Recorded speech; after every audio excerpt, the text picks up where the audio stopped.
تراجع جديد للدينار الكويتي. أسعار العملات العربية في البنوك المصرية. السلام عليكم ورحمة الله وبركاته. أهلا وسهلا بكم في قناة مصر بلدنا.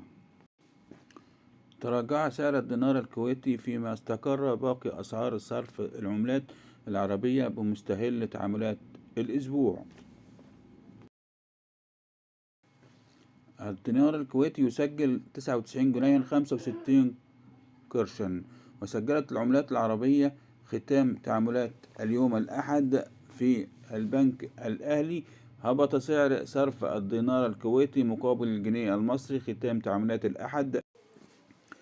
أعلى العملات العربية سعر لنحو 96 جنيها للشراء و99 جنيها و65 قرشا مقارنة ب99 جنيها و75 قرشا للبيع. سعر إغلاق الخميس الماضي بتراجع 10 قروش.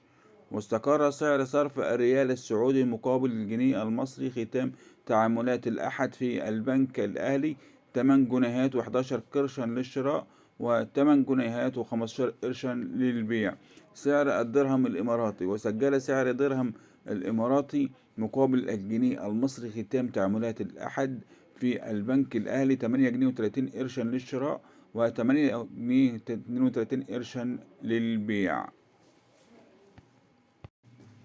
أسعار العملات العربية في بنك مصر. وسجل العملات العربية ختام تعاملات اليوم الأحد في بنك مصر. بلغ سعر صرف الدينار الكويتي مقابل الجنيه المصري ختام تعاملات الأحد أعلى العملات العربية سعرا 96 جنيها للشراء و99 جنيه 65 قرشا للبيع. سعر الريال السعودي. واستقر سعر صرف الريال السعودي مقابل الجنيه المصري ختام تعاملات الأحد في بنك مصر نحو 8 جنيهات و11 قرشا للشراء و8 جنيهات و15 قرشا للبيع.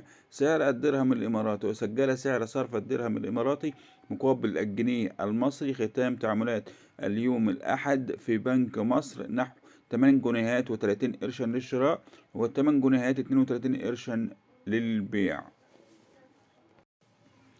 أسعار العملات العربية في البنك المركزي. وسجلت العملات العربية في ختام تعاملات اليوم الأحد في البنك المركزي وفقا لآخر التحديثات. تراجع سعر صرف الدينار الكويتي مقابل الجنيه المصري ختام تعاملات الأحد. أعلى العملات العربية سعرا 99 جنيه 56 قرشا للشراء و99 جنيه 94 قرشا للبيع مقارنة ب100 جنيه للبيع مقارنة بسعر إغلاق الخميس الماضي مسجلا انخفاض 6 قروش. سعر الريال السعودي. واستقر سعر صرف الريال السعودي مقابل الجنيه المصري ختام تعاملات الأحد في البنك المركزي نحو 8 جنيهات و14 قرشا للشراء و8 جنيهات و17 قرشا للبيع. سعر الدرهم الإماراتي. وسجل سعر صرف الدرهم الإماراتي مقابل الجنيه المصري ختام تعاملات الأحد في البنك المركزي نحو 8 جنيهات 32 قرشا للشراء و8 جنيهات 35 قرشا للبيع. فضلا وليس أمرا فعل زر الجرس ليصلك كل جديد. والسلام عليكم ورحمة الله وبركاته.